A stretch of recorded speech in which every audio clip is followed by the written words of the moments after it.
Where was this? Maybe 3 or 4 miles south of the town? John's homestead's to the northeast. Did you see it last night too? We did. Maybe we can tell you about it this evening in the pub. I look forward to it. It's your round!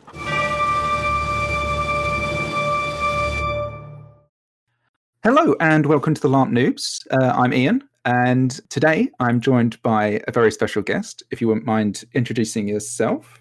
Hi, my name's Claire Sheridan, and I currently play in the Nation of Urizen.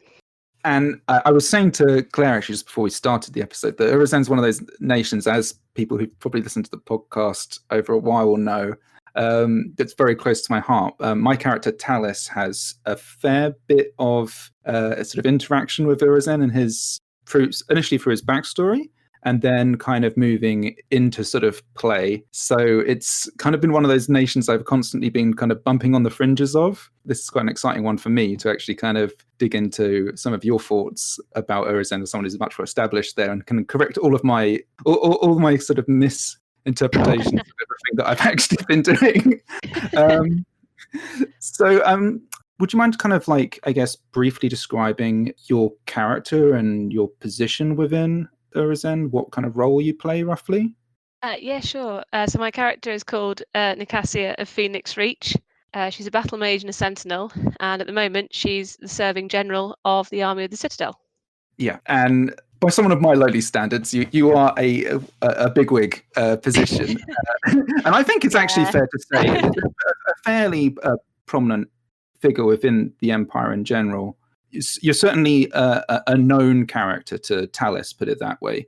And I was saying to you before we started, actually, that I've kind of spoken to you once or twice, and that was like a big moment for me. But for you, it's probably like a dime a dozen. You must have loads of people who are constantly kind of coming to you and sort of seeking insight and so on. So it must be quite an interesting position to play one of those kind of characters who essentially is more of a node of game for so many other people.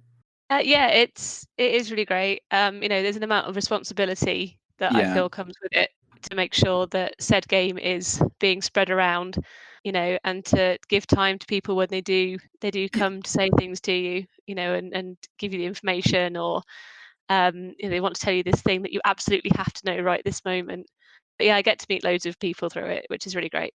You were fantastically generous of me, because I came over and bear in mind, it was one of these sort of situations where I told you a piece of information that was like kind of hearsay from the field. And I was like, oh, I'm not sure if you're aware of this particular situation, which you were obviously very well aware of. And you were like, oh, well, here's something else that sort of plays off that you can then sort of take away. And that was actually really cool. So for me, it was quite a big moment. So I can kind of thank you for that. But I think we should probably dig into the nuts and bolts a little bit of Urizen, and I guess what Urizen is within the Empire. I mean, if you kind of had to describe, I guess, Urizen broadly to somebody who maybe doesn't even play Empire, how would you kind of go about that? Yeah, it was really interesting to think about this because, like, kind of jokingly, I think we often get referred to as the pastel wizard elves. But funny enough, I was asking my nation a bit about costume ahead of this, and we realised that not many of us wear pastels these days. And the thing is, we definitely elf inspired. We like to live in our tall spires and citadels and temples, and we like our space. We like to be able to think about things, learn, contemplate, better ourselves for the good of the Empire, of course. Of course, we do have wonderful flowing costume that just is a delight. And we're definitely one of those nations, if you want to wear fantasy kind of costumes, come our way, because we get to wear some lovely things. We can come across as quite cold to people from other nations, but actually within Urizen we are a tight-knit bunch, and for as many Urizeni there are that specialise in magic, you've got plenty of others with other interests. You've got your sentinels and your fighting classes, you've got people who are there as artists, and there to perfect their art on the field as well. Yeah, I think that is one of the interesting things about nation briefs in general, because they're fantastic and the website's really useful But I think those kind of stereotypes of nations. So, for example, a lot of times people think that of Navarre as maybe a wood elf inspired kind of nation, which there is certainly an element, a touch of that, but Yeah.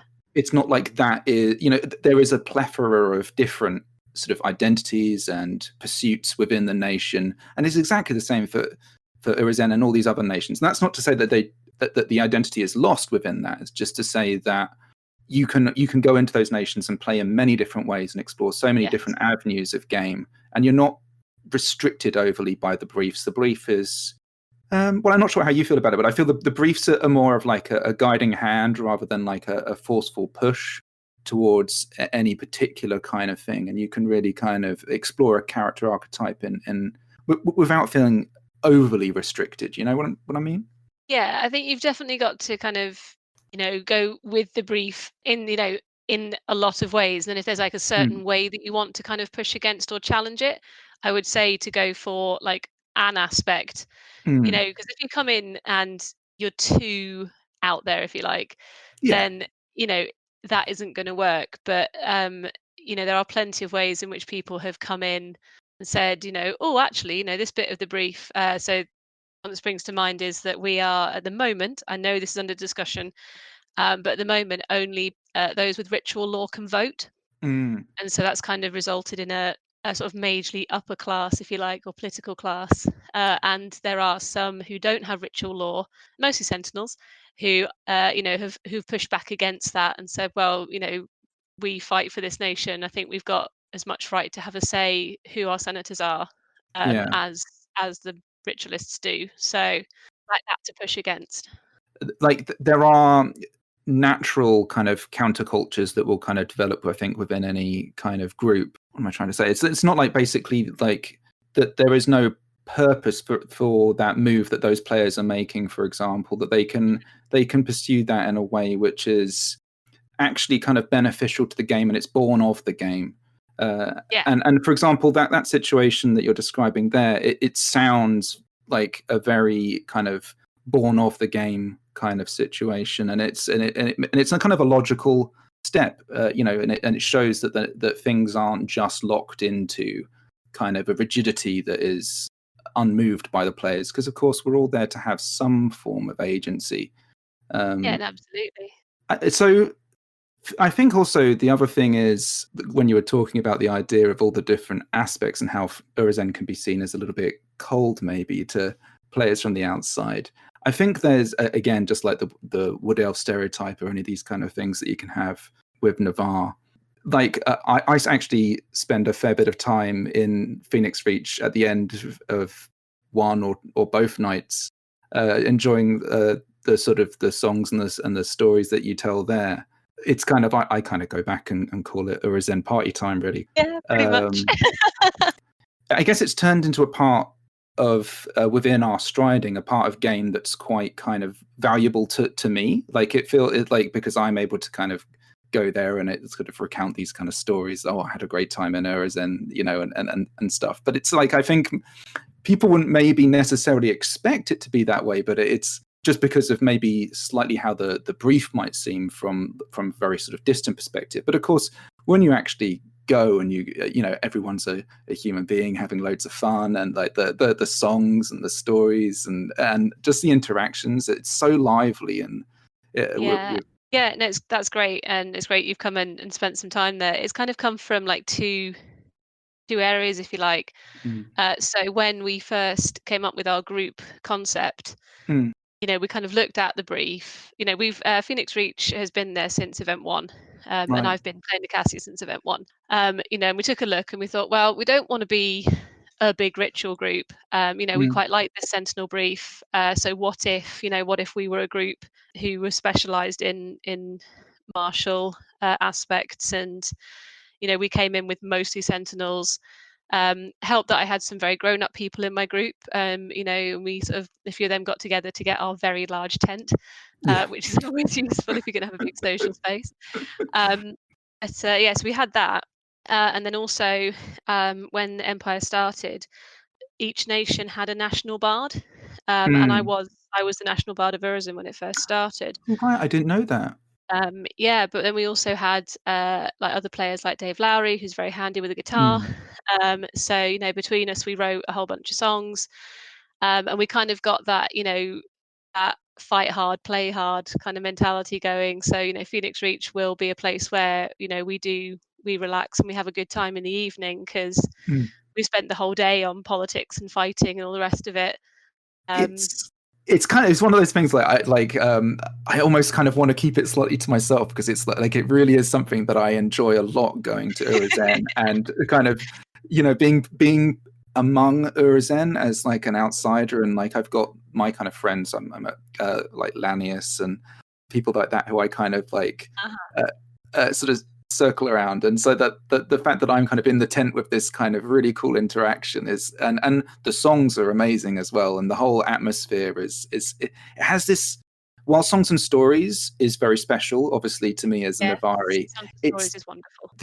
There's a different type of feeling I think within what I kind of dub as in party time, which is like it gives me a very it feels warm is the kind of way I kind of feel about it, because I kind of go there and unlike say Songs and Stories where everything is focused on the inside of the circle, if you like, there are people kind of having conversations and there are people enjoying the songs and you know what I mean, it feels like a very warm sort of homely environment for me as an outsider stepping into it, and it's somewhere really nice for me to kind of go and relax, and I've really enjoyed it. I really value it as a space, and I'd encourage, I guess, like I wouldn't want to kind of just say, oh yeah, everybody should come and like crash in on what you guys are doing, but I think it's like one of those real special things that I've found within the game that I think maybe people wouldn't necessarily kind of know is there, or I didn't know it was a thing until I kind of stepped into the tent, and it was like, wow, it's super bright, and you guys do a wonderful job decorating the tent as well. Yeah, I will definitely pass it on to my group. Thank you. Yeah, it's really good. Like I have a cracking time. I remember we there was this this is a bit of a sort of a personal anecdote, but there was like this I think it was some trod mead or something that was or rice wine or something that was getting passed around, and it was like all sorts of things. Yeah, exactly.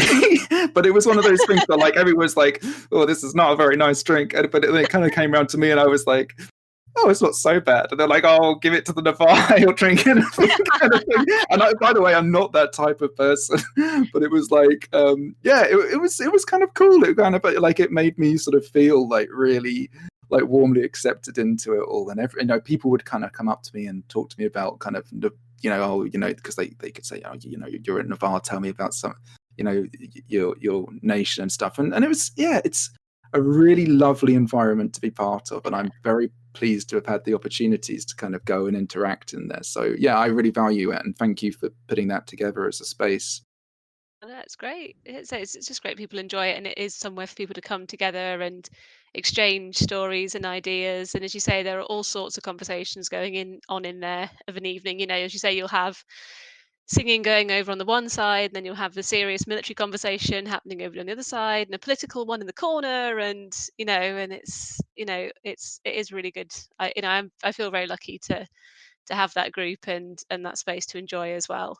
Yeah, and I think there is, because I mean, again, like I very much value Songs and Stories, but there's a slightly more sort of structured element to that, where it feels more like a theatre or something like that, an open air kind of theatre, where the performance is the key thing. But I've been inside the Phoenix Reach tent, and someone's actually come in with some actual relevant information for the game that they kind of announced to everybody in the middle. I can't remember what it was at the time, but it's a living environment. You know what I mean? It's part of the game as well as a performance space, and that makes it feel very, very alive. It has this kind of bubbling kind of nature, which is very kind of warm and welcoming, but at the same time, like very firmly part of the game, part of the dynamic nature of the game.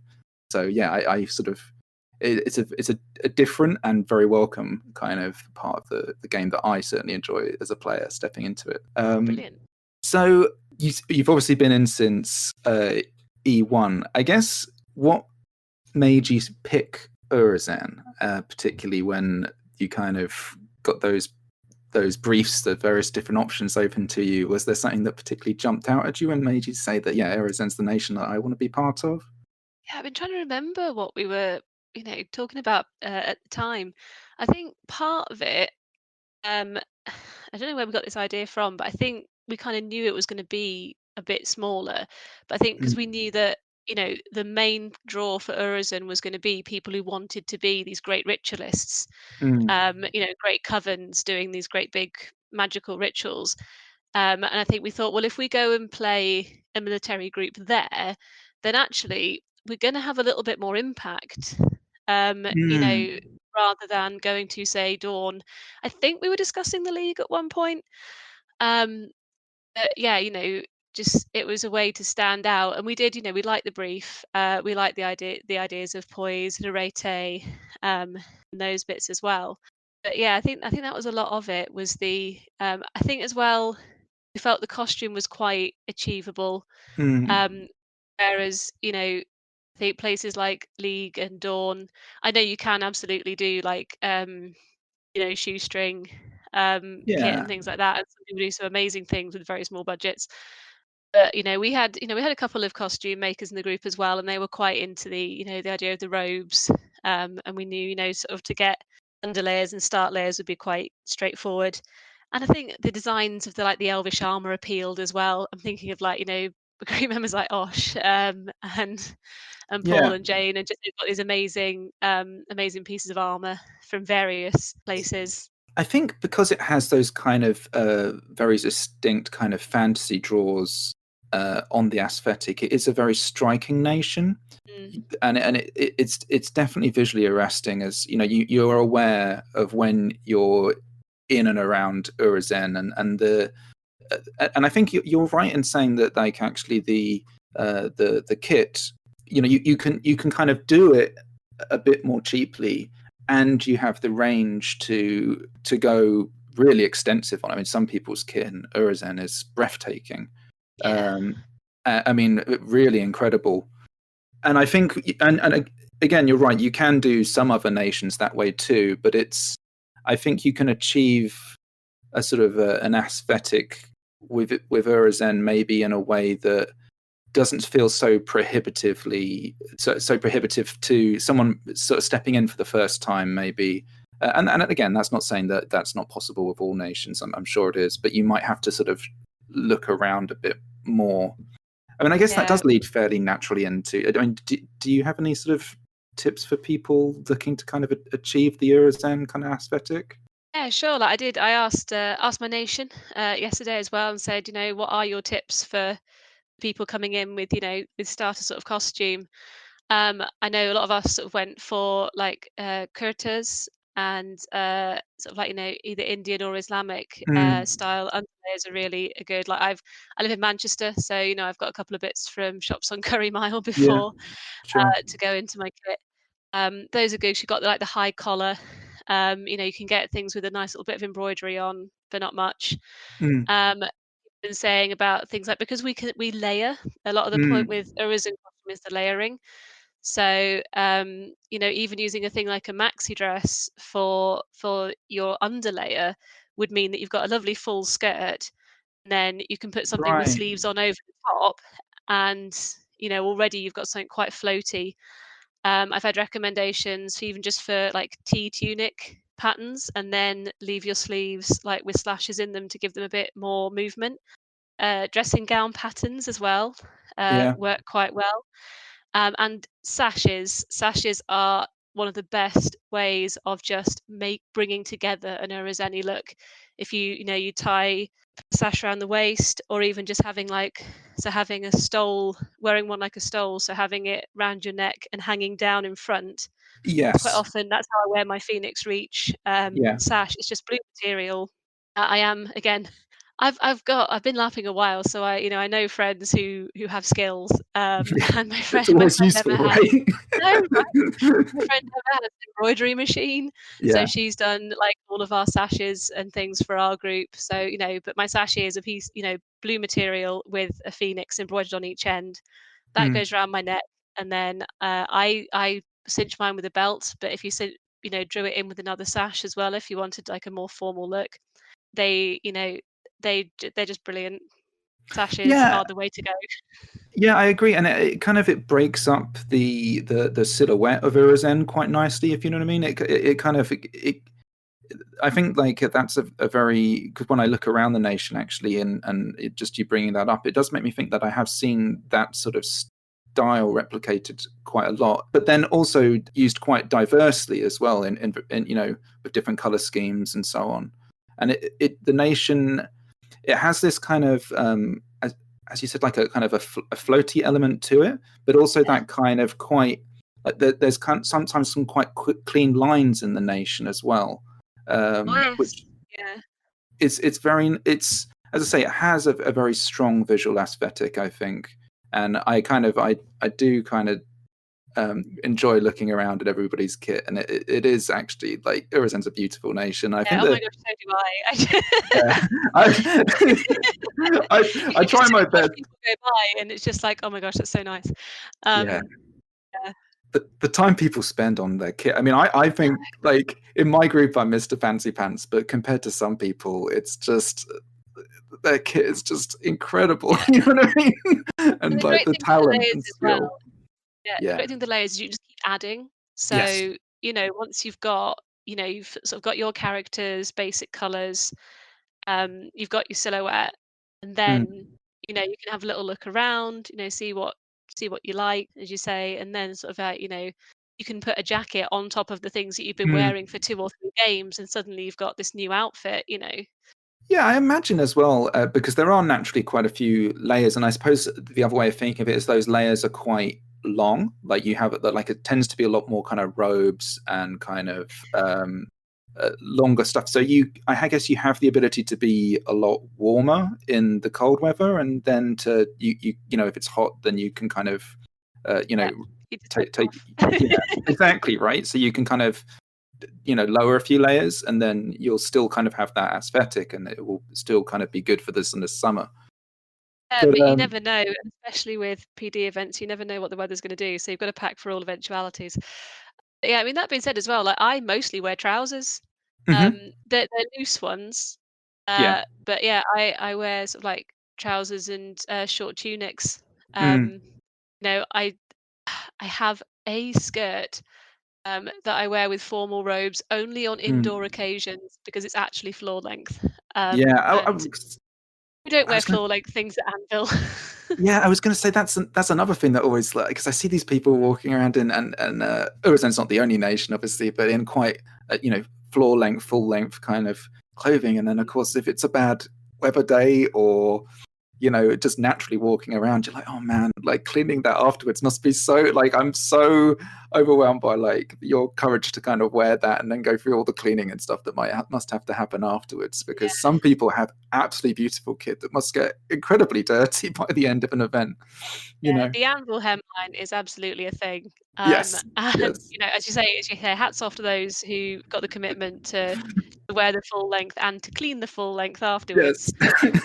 Um, but Yeah, yeah, the things you learn when you've been LARPing for a while is, your personal comfort and your personal things that you are willing to do are absolutely things that you take into consideration when you're putting your costumes together. yeah, I Um, mean, that was definitely something I had when I was kind of putting together, like, it's almost like the logistics of your own costume, especially if you're going to take the battlefield, right? Like, yeah, and so I play like a physic and a archer, and it's like having all the bandages and stuff on like a bandolier on my chest, and like having my quiver on my sort of hip, and having the bow, and not having to sort of put everything down the moment I need to actually do anything.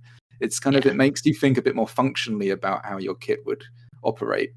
yeah. Yeah, it is one of those kind of challenges, and everybody has different degrees of what they're willing to put up with. But hats off to those people who really go and are willing to kind of give themselves, I imagine, some sort of pretty big challenges actually when they're kind of navigating the field.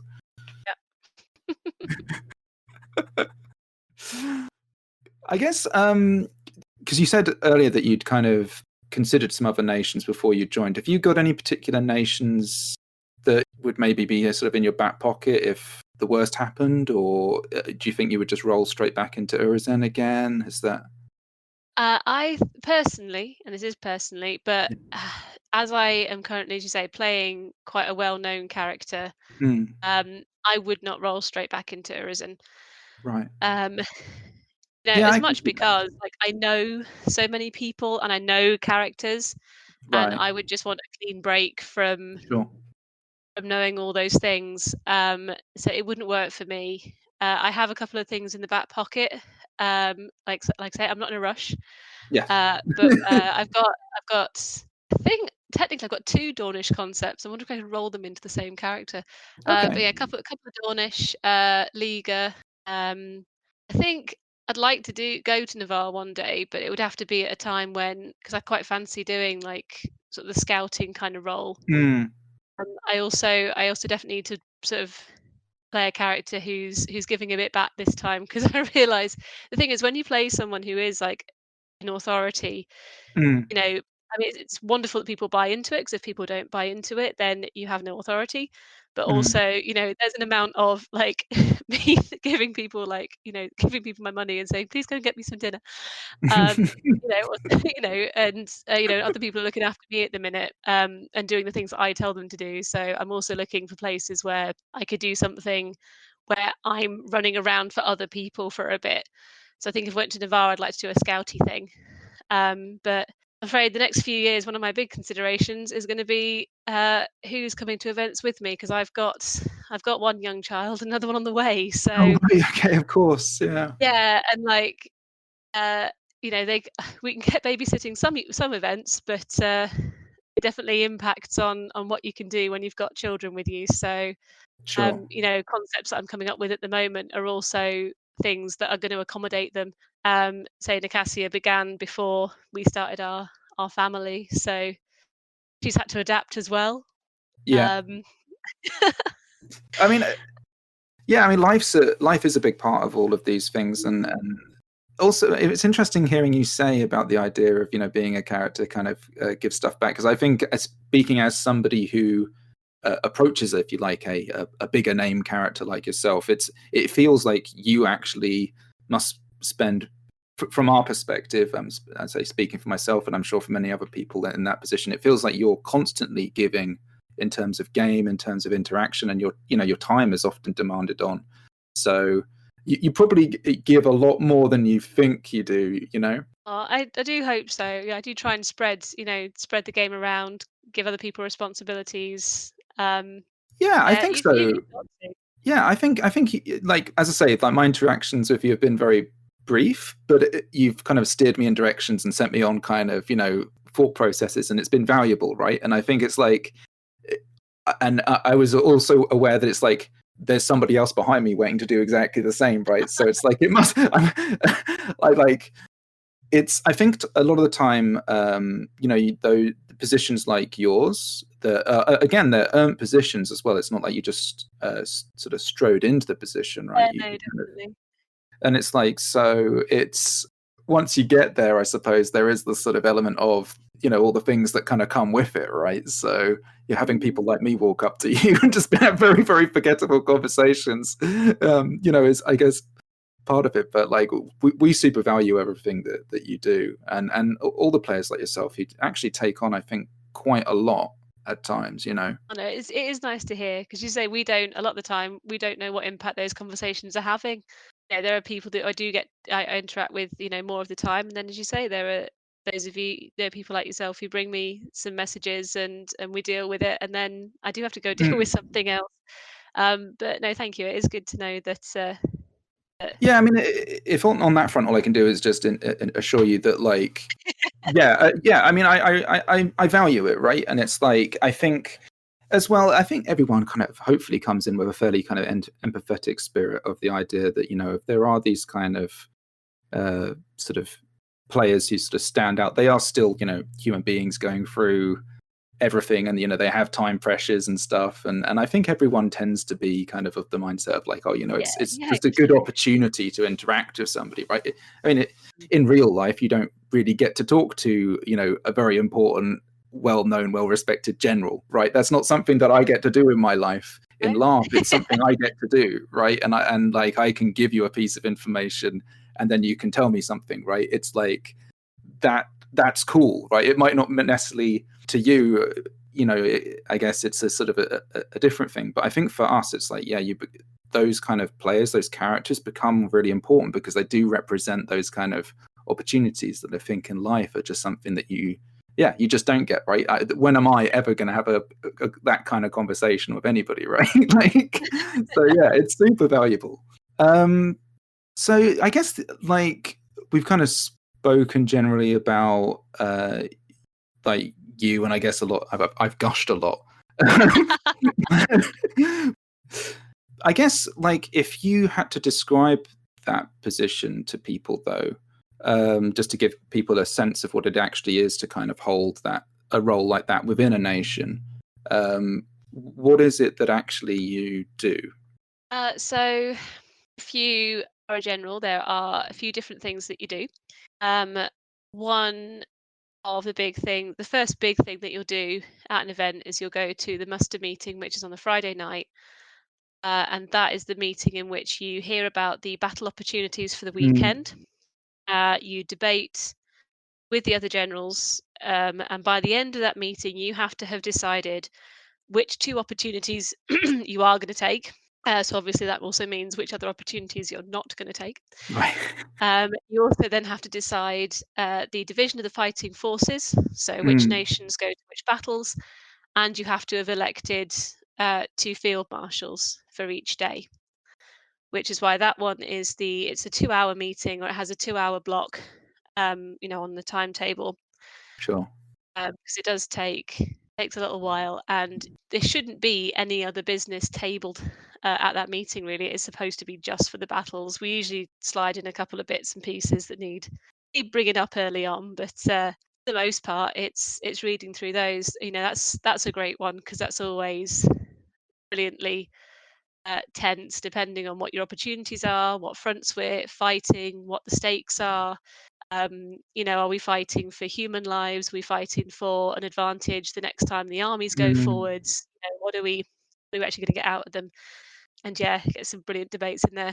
It's also, especially if it's one of those events where, I don't know, people have gotten cursed while they've been battling in the season, or there are various, you've just had all the news in your player pack that various things are at risk, or someone's died, or whatever you. So everyone's always a little bit tense on a Friday night, but we get that done, and then so at some point, depending on when you're fighting, you'll also have a field marshal's briefing. That it's generals don't have to attend, but it's good form if you are a general who takes the battlefield. Always have to say you do not have to take the battlefield to be a general. That is not, you don't have to fight. That's not one of the I think that is important. Yeah. But it is a thing that a lot of people think. A lot of people think that if you're going to be a general, you have to be one, that you have to be a good fighter, and 2, that you have to take the battlefield. That is not true. The first year that I was elected, the event of the election, I was 10 weeks pregnant. Right. So I got elected first. Got elected first, and then said to my senators, "So I can't go through the gate. Is this going to be a problem?" Because people already knew I was going to stand, and it was like, "Well, stand and we'll see." So, and they were like, "No, of course not." I chose battlefield commanders, and it was absolutely fine.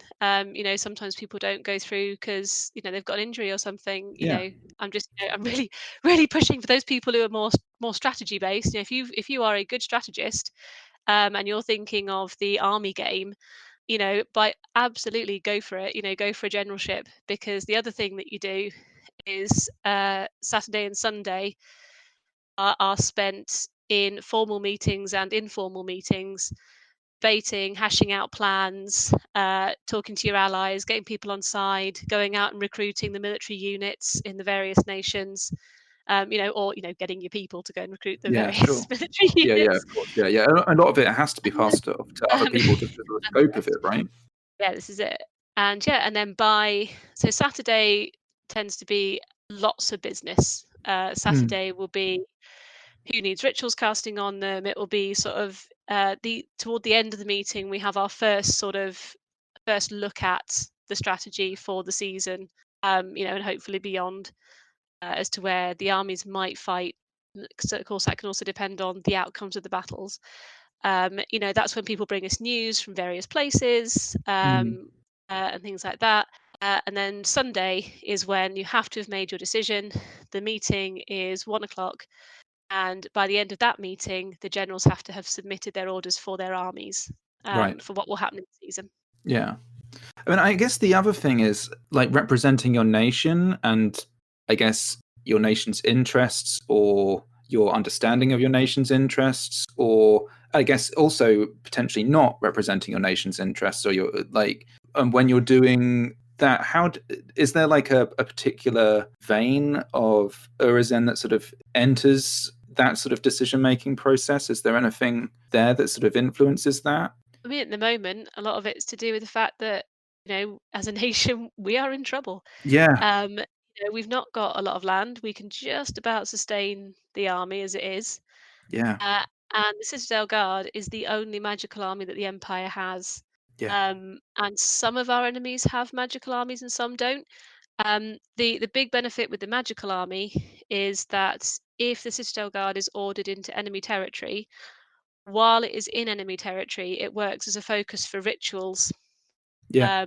So at the moment, as the serving general, if the army was in, let's say, a Druge-held territory, just for argument's sake, and we wanted to drop Just picked out of absolutely anyway.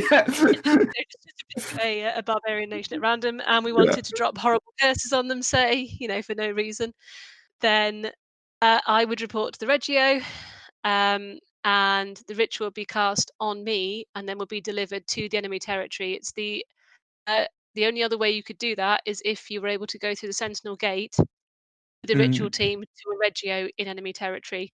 Right. Otherwise, you can't do area effect magic of any kind in a territory that you don't own. Yeah, I think it is worth saying that obviously, Urizen has taken a bunch of nations have, of course, in different ways, but Urizen has taken quite a lot of the hits. So it's those kind of challenges. I mean, I think, am I right in saying there was a stage where we couldn't get the supplies to feed the army? Am I right in that? There has been a time when we weren't sure if we were going to get fed. Yeah. Yeah, it's been, there's been some real challenges, I think. So, because then I guess you get that interaction between the political game and the military game within your nation and expressed within, all the different avenues that then takes you to the higher levels of the game, if you like. It must be interesting from, because you're right in the thick of it, right? Those kind of meeting points of all of those different, very emotive kind of cases being put forward. Yeah, we've been trying to find some ways of getting, because, like I say, Urizen has only ever had one army, and it's the only nation to only have one army. So, for a long while, I was the only person sat on the bench in military council from Urizen, and only certain people, mostly generals, can speak freely. Everyone else has to ask permission. At the Right. moment, the War Mage is also an Urizeni, played by Penny. So that's gotten us another voice on the bench, which Right. is important. But yeah, we're very keen to make ourselves heard. Sorry, forgive me for my ignorance here, but is like the amount of armies you have, is that determined by ownership of land masses? Is that how it's determined, or is is there another way that's done, or are they created through does the Empire spend money to create armies? Or am I If I'm recalling correctly, and I will apologise, it's been a while since I've been on the wiki for this one, but it's to do with land and population. right? So even if we had all 4 of our territories, Urizen has a much sparser population Right. than Okay. many other nations. So Is that's why that it's always been quite difficult for us to raise like just the number of people to make up a new army. when you're talking about population as well? Is that referring to the actual number of players attending that are part of the nation, or is that actually linked to the actual population of Urizen as Yeah, the no, it's fictional the nation? actual population Yeah. of your nation Okay. as Interesting. it exists.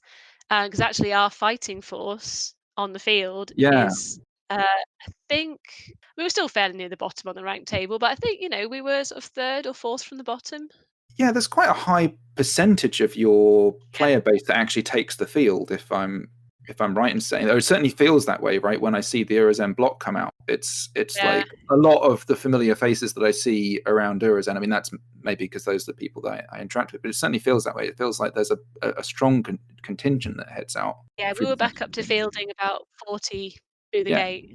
which is a Um, sizable amount for the size of the Yeah. nation.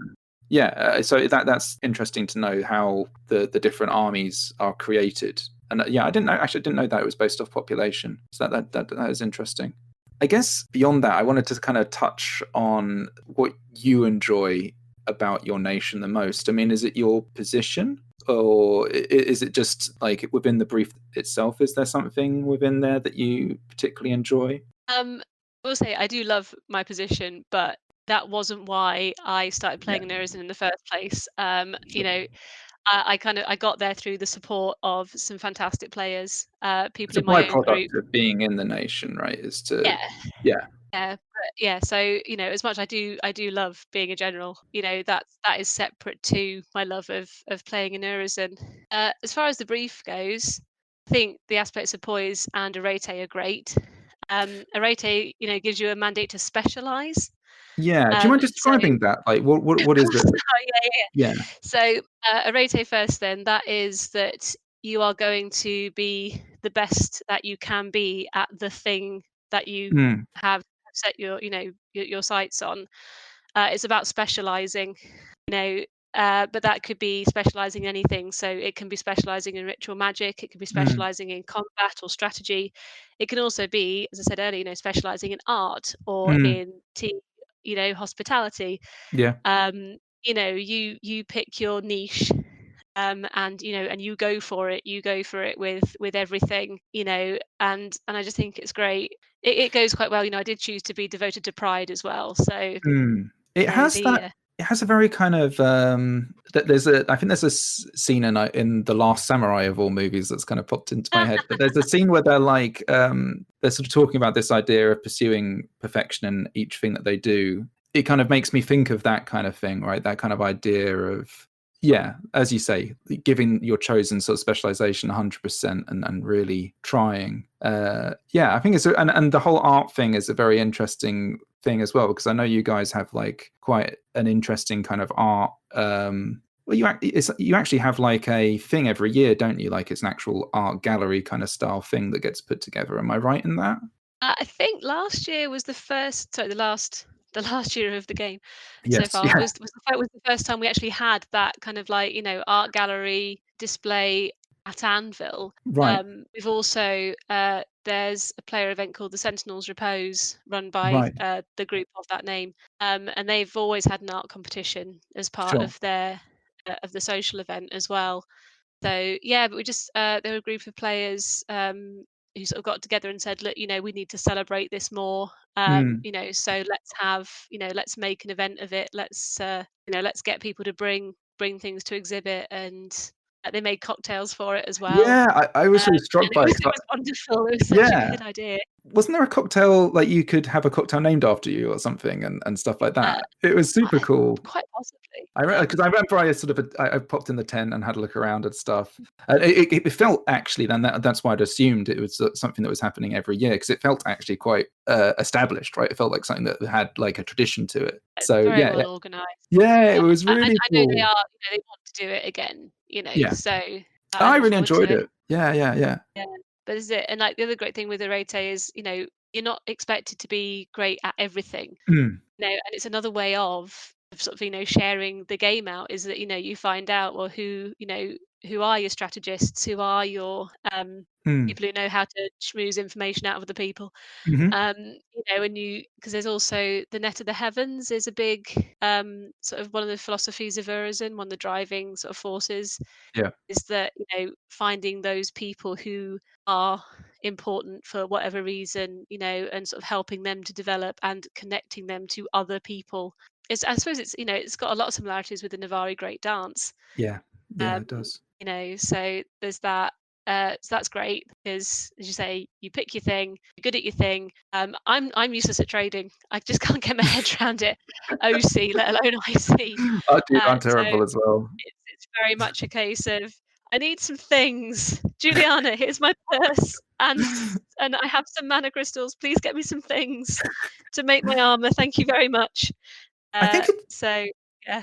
Yeah, I think it's very intelligently designed actually, because I think that they've and you as the player base, and I think also through the brief, they've kind of very neatly sidestepped that pitfall that could have been within the nation, which is to turn it into something that was purely like a academic or very much reclusive, sort of not actually taking action kind of nation. And I think it's actually the carrots within the sort of brief are actually and this is something that I think is a theme that they've kind of built into all the different nations, is to avoid some of that and sort of steer people towards going out, interacting with people, and having achieving ends, and actually getting us ultimately to interact with each other. And I think that's something that's actually a good element of the sort of play and the design and the player base.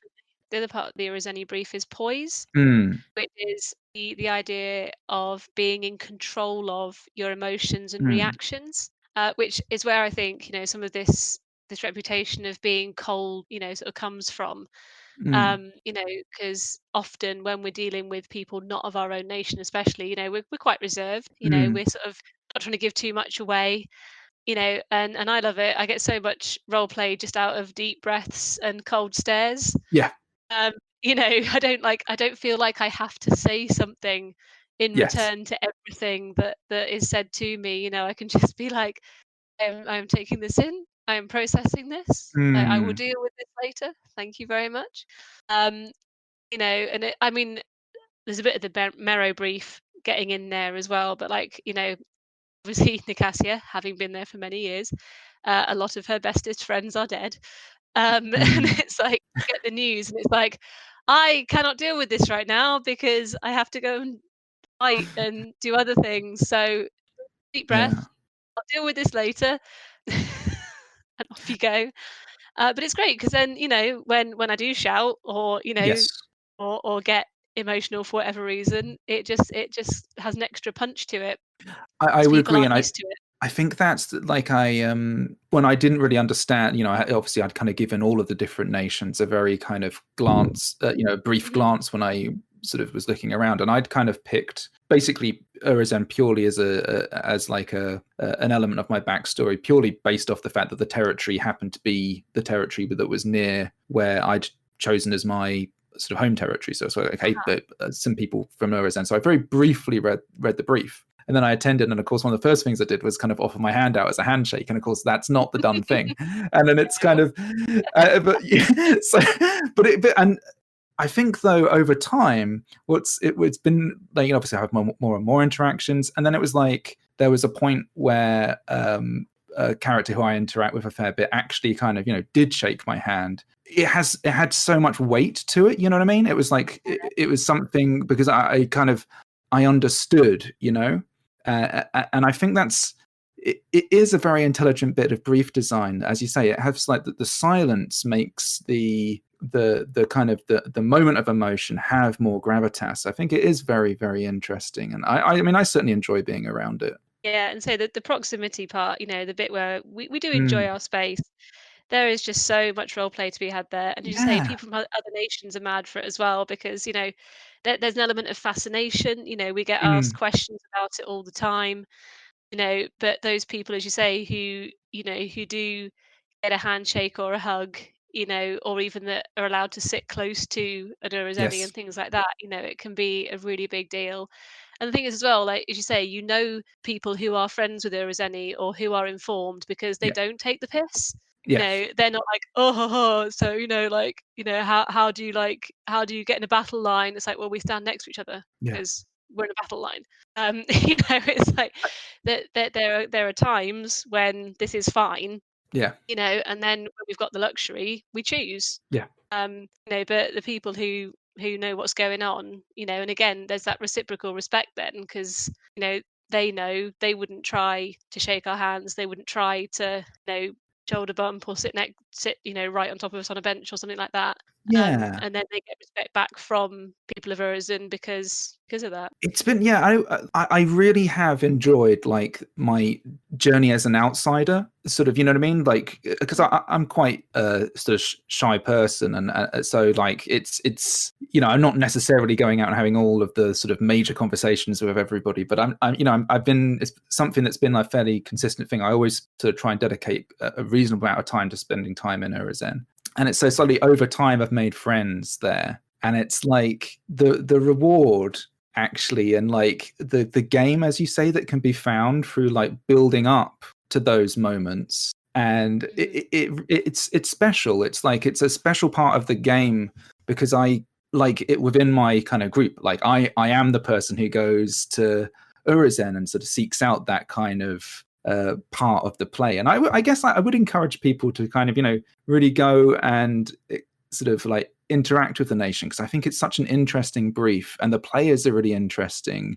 It mustn't always necessarily be easy. I think you do that very well. There's no fear that the identity of the nation will be lost. You know what I mean? It feels very, very potent, and it's something that I really respect on the field. It's something that I am actually really, it's like literally one of the things I'm most excited about is getting back and kind of popping back into Urizen again. The sights and sounds of Urizen, I think, are like a real draw for me. It's been one of those things that as time's kind of gone on, I've kind of thought about where Talus as a character goes, and it sort of is one of those things where I'm not at that stage yet, but I think like people in my sort of group have sort of questioned, are you going to switch nation and stuff like that, and it's kind of like I like that being like the fact there is that sort of possibility. And the fact that that's something that, like, as someone who's kind of moved that way, it's part of the game that I found very rewarding, to be that player who can kind of enter into the nation, have those conversations. Yeah, I really value everything that kind of goes into that and the way you guys execute the brief. I think it's very strong indeed, actually. I mean, the great thing about Urizen is that it's just such a wonderful group of players. I've met so many brilliant people through playing in Urizen, and so many of those players are interested in building each other up and in making game for each other. People aren't afraid of conflict. It's not like we're all best buds. There's plenty of arguments go on. No, there are, and I've seen many of them actually, and I think that's the thing. There's actually there is a lot of emotion in Urizen, right? And I think when you see it, it's powerful. And like I've seen, because obviously you have events that take you to skirmishes, for example, that take you to crazy places like the Black Plateau and stuff. And then people come back with and people come back with like crazy curses, and then people have to interact with them and help them through those things. I mean, I've seen some really powerful stuff in Urizen, right?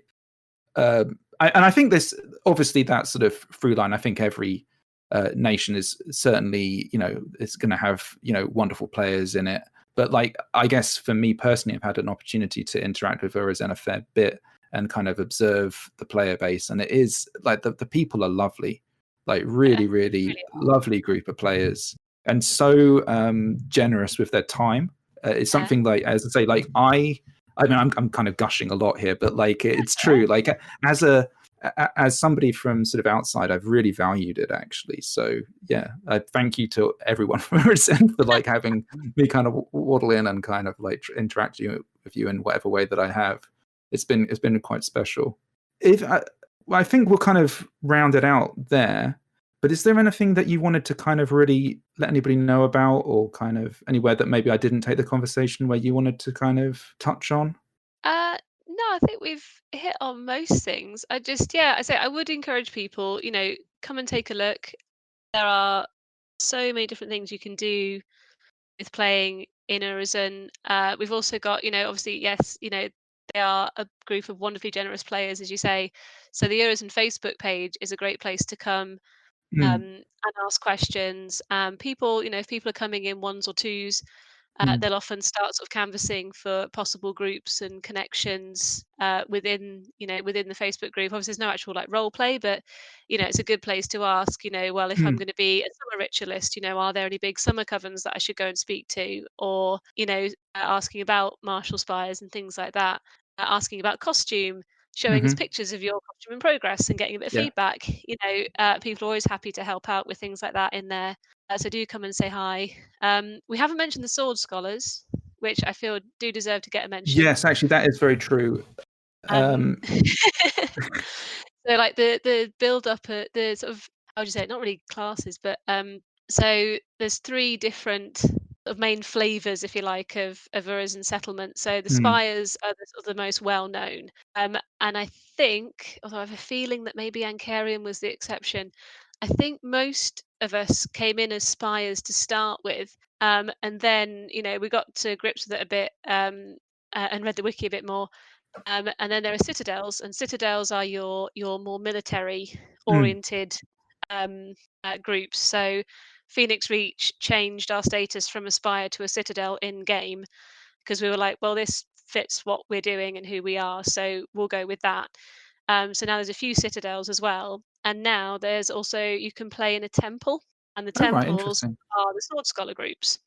So yeah, they've got a different outlook on how things should be going and how things should be run. It's taken the game Uh, up quite a lot, hasn't it? Because I mean, me as an outsider, I read like all this stuff about how stuff has to be passed with like a greater majority and all these kind of things. And bear in mind, I'm talking as somebody who really doesn't understand a lot of this kind of stuff, but it sounds like pretty significant, right? Like, yeah, so it was again one of those very player-led changes. Gosh, this is going back years, and I haven't got the best memory sometimes sure. anyway, and obviously having not played for a Yeah, I year, mean, but caveats abound, it's one of everybody. those We're all, caveats yeah, but it started off as it was a plot point. yeah. And so the temples, there were I think it was sort of like Suleiman's texts were what started it, and there was like members of a temple came and spoke about Suleiman, came and spoke about the sword scholars within Urizen. The people that they spoke to, yeah, we had, obviously then some people like agreed with them. Some people said, well, no, we need to stop this before it becomes a serious problem. Yeah. Um, and then because of player action and player decisions around it, they then became playable. Mm.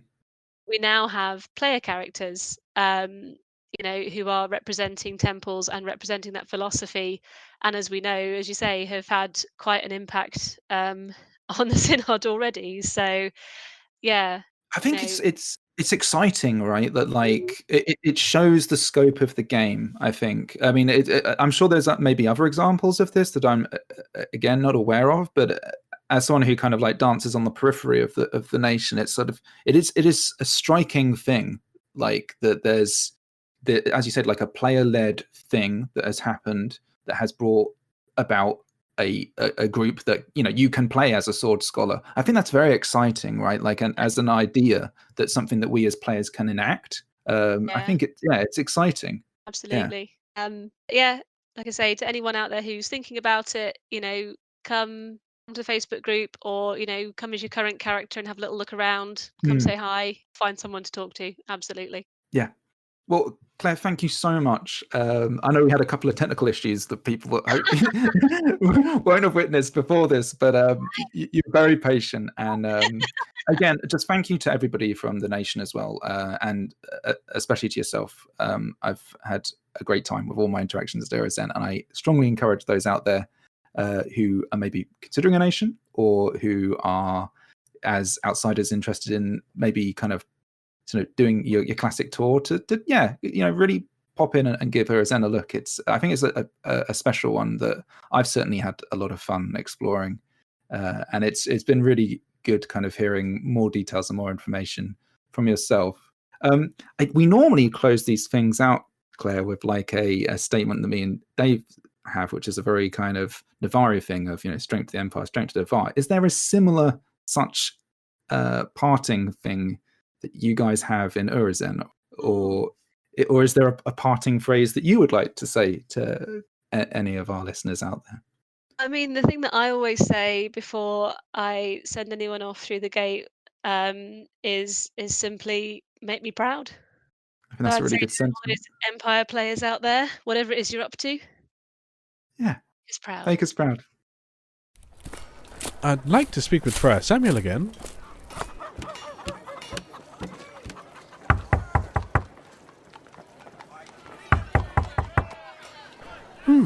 He must be out on his rounds. Look over there! Why are they all carrying pitchforks?